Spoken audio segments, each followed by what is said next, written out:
মালয়েশিয়ায় বাংলাদেশি সহ আটক ৩০। মালয়েশিয়ায় আবাসিক ভবনে অভিযান চালিয়ে ৩০ জন অবৈধ অভিবাসীকে আটক করেছে দেশের পাহাড় অভিবাসন বিভাগ। স্থানীয় বাসিন্দাদের অভিযোগের ভিত্তিতে শুক্রবার ৩রা মে সকাল ১০টা থেকে বিকেল ৪টা পর্যন্ত পাহাড় রাজ্যের কোন্তান এবং মারান জেলার আশেপাশের আবাসিক ভবনে এই অভিযান পরিচালনা করা হয়।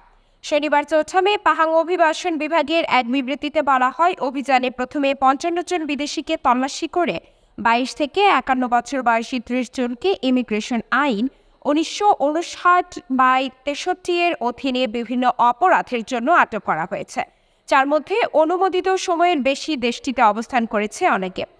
আটককৃতদের মধ্যে ১০ বাংলাদেশি ছাড়াও ইন্দোনেশিয়ার ১০, থাইল্যান্ডের ৭, মিয়ানমারের ২ এবং একজন কম্বোডিয়ার নাগরিক রয়েছেন। আটক অভিবাসীদের পরিচয় প্রকাশ করেনি কর্তৃপক্ষ। অধিকতর তদন্তের জন্য কেমায়ান ইমিগ্রেশন ডিপোতে সকল বন্দীকে ইমিগ্রেশন অ্যাক্ট ১৯৫৯/৬৩ এর ৫১(৫)(বি) ধারায় ১৪ দিনের রিমান্ডে রাখা হয়েছে। এছাড়া অবৈধ অভিবাসীদের বাড়ি ভাড়া দেওয়ার বাড়ির মালিকদেরও সন্ধান করছে বিভাগটি। অধিকতর তদন্তের জন্য কেমায়ান ইমিগ্রেশন ডিপোতে সকল বন্দীকে ইমিগ্রেশন অ্যাক্ট ১৯৫৯/৬৩ এর ৫১(৫)(বি) ধারায় ১৪ দিনের রিমান্ডে রাখা হয়েছে। এছাড়া অবৈধ অভিবাসীদের বাড়ি ভাড়া দেওয়ায় বাড়ির মালিকদেরও সন্ধান করছে বিভাগটি।